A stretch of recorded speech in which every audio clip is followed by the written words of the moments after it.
Hey, what's up? This is Jason Drone. Today, I want to show you how a webinar and strategy session can get you more coaching clients, can get you more consulting clients, and ultimately put more people into your funnel.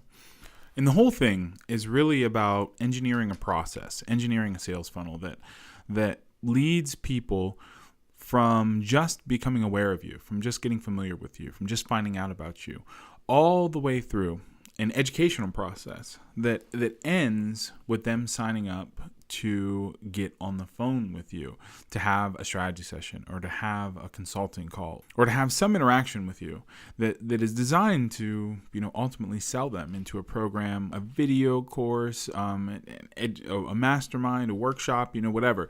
But the goal is to take somebody from just being totally cold and moving them into actually doing business with you. So the process really starts with a landing page. And the landing page is designed to capture their interest and ultimately have them fill out an opt-in form. And you might give away a report. You might give away a checklist of something pertaining to your business. You might give away a video or a video course or a membership program. Or you might just send them to an advertorial, and the advertorial actually walks through a case study of a successful client of yours and then has them opt in for something. The next piece of the puzzle is a webinar registration page.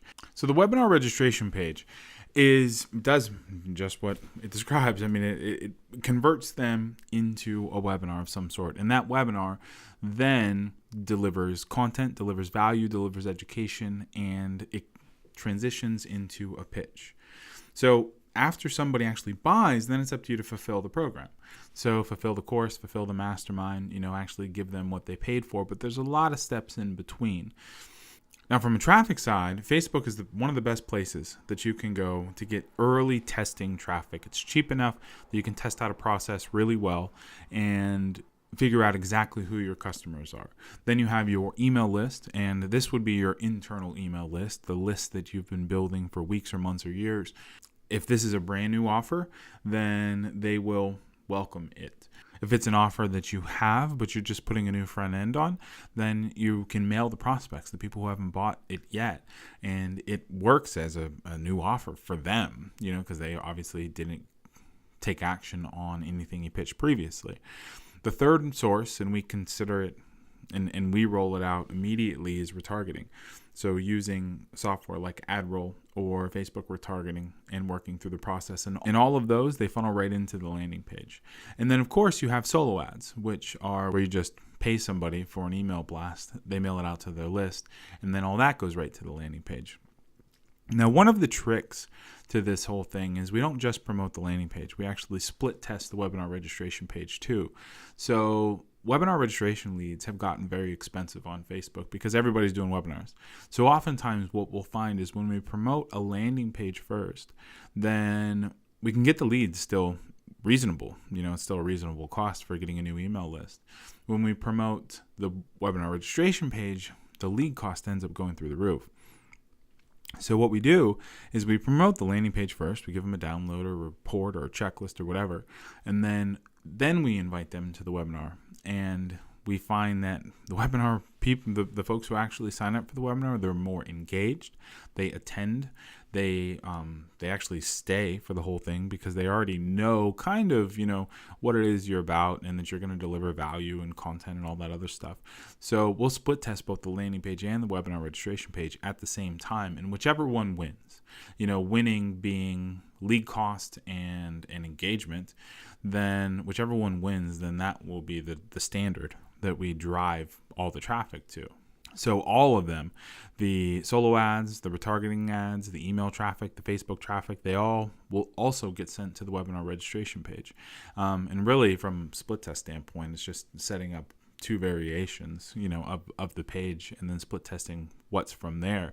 That's really where the testing comes in.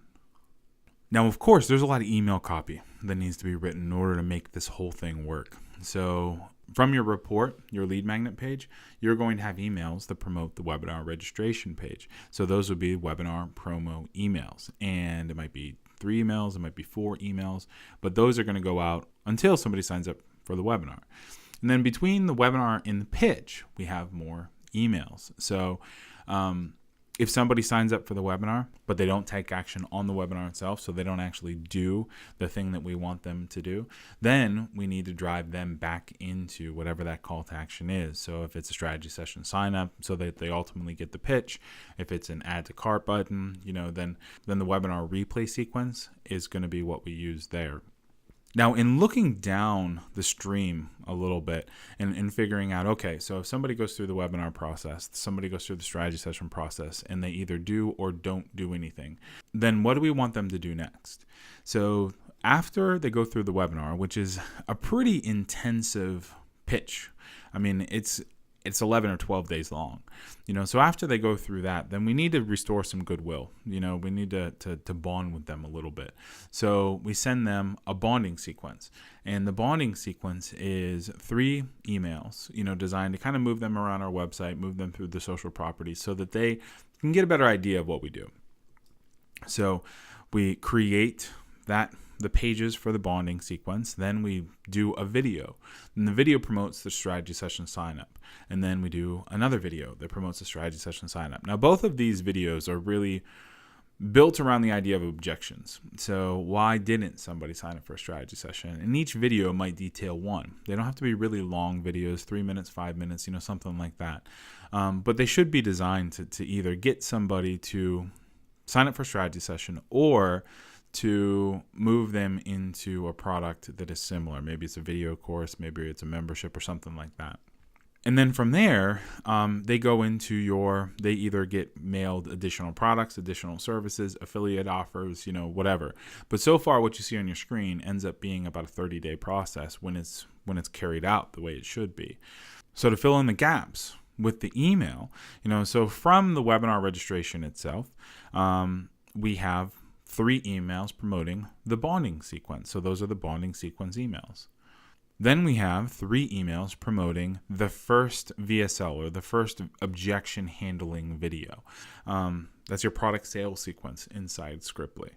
And then you have another group of 3 emails promoting the next objection video. Now, these videos have different features and benefits because they're written and created to handle different objections. So this email copy ends up being different, and it feels like your program, is just being tailored and unfolding for a prospect. Then you have additional emails that go to the other infinite amount of products, whether it's an affiliate sequence that you're promoting, maybe you want them to fill out a survey, maybe you want to invite them to another webinar. I mean, there's all kinds of things you can do after that. But this is the client getting process, for especially high ticket offers. Now, just a quick aside. So this process works when you are selling things over $2,000. So if your offer is above $2,000, then you need to have a strategy session in place. You need to make that phone call. You need to get somebody to sign up on your calendar, get on the phone with them, walk them through the process, and ultimately close them. It has worked, and this can be anywhere between $2,000 and $25,000. It just depends on the offer. Now, if it's less than $2,000 on the webinar, you can just have an add to cart button. So your call to action can be go to this URL and buy. And if it's under $100, so if your offer is under $100, you don't need a webinar. You can just do a video sales letter and convert them that way. We don't need a real complex offer for something under $100. It's not a whole lot of money, so you don't necessarily need to work as hard to get it. But at the end of the day, I mean, if whether it's $100 or whether it's $2,000, all that needs to change is the process. And it's about as difficult, $100 sale and a $2,000 sale is about the same in terms of difficulty. It's just moving them through a sales funnel in the right way. So with that, hopefully I gave you a good idea of what your sales funnel needs to look like. If you are looking for coaching clients, if you're looking for consulting clients, if you need help writing this email copy, that's what Scriptly was built for. If you would like help in actually offloading this work, then go to doneforyou.io. Again, it's doneforyou.io, and jump on a call with me, and we'll look at putting this thing together. I'll talk to you soon. Thanks.